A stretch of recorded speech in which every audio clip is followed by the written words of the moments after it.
So this video is about removing the injector cap on Volvo D13 engine.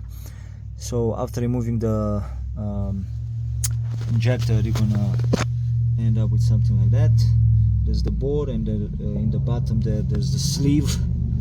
Basically this thing is on the bottom there, and that's the upper edge of this thing, of the sleeve of the cap. Right, same thing. And what I found to work is you clean it up first a little bit with a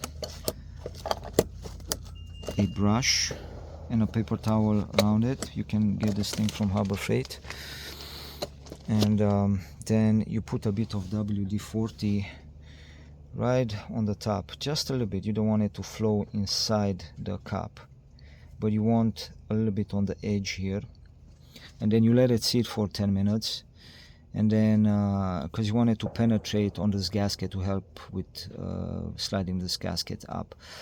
And then you come back and you clean it again with a brush inside the cap. That's what you want to clean. And then you put some brake parts cleaner inside of the cap again, just a little bit around, and then you clean it again with a towel, and then you clean it just with a brush, and then you clean it again with a towel, because what we're interested in is having a very clean surface in the cap for the tool to bite in.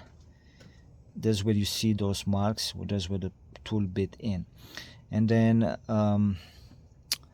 after you clean it, you mark it with a Sharpie, like it's here. You can see there it's marked, because you want to see if you don't manage to get it out of the first try, you want to see if it moved or not, if it turned or not.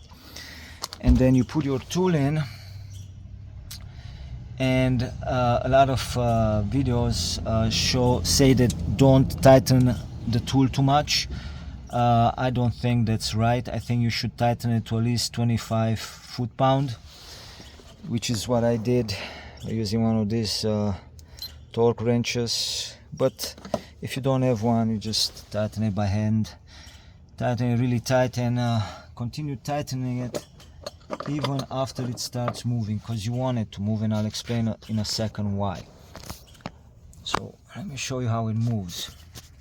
So when you tighten the up one, the bottom one should not turn, but after a while it's gonna start turning.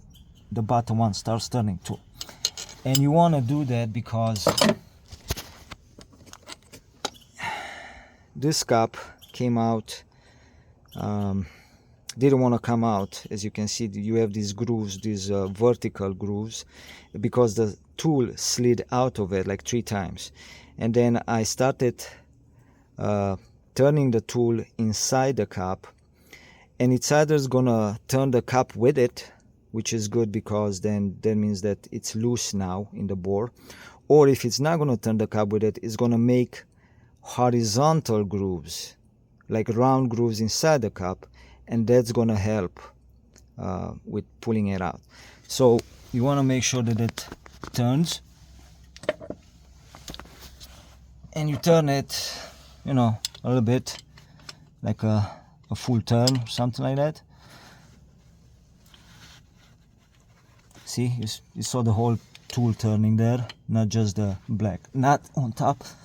You don't want to break this nut either, so you know, don't go too crazy, but at least 25 foot-pound to 30 should be able to handle that, the tool.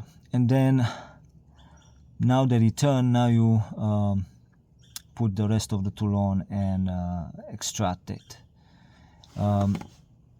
Maybe after you turn the whole thing, like a full turn, maybe you try to you hold the bottom with a 19 and you tighten the top just a 10 more, because if it makes a groove, if the tool makes a groove in the cap, then there's a little bit more room for the teeth to bite in now, so you want to tighten it just a tad more, where maybe like these two lines should align, which they don't right now, but you just like 10 degrees, and then you put the tool on and try to take it out. Good luck.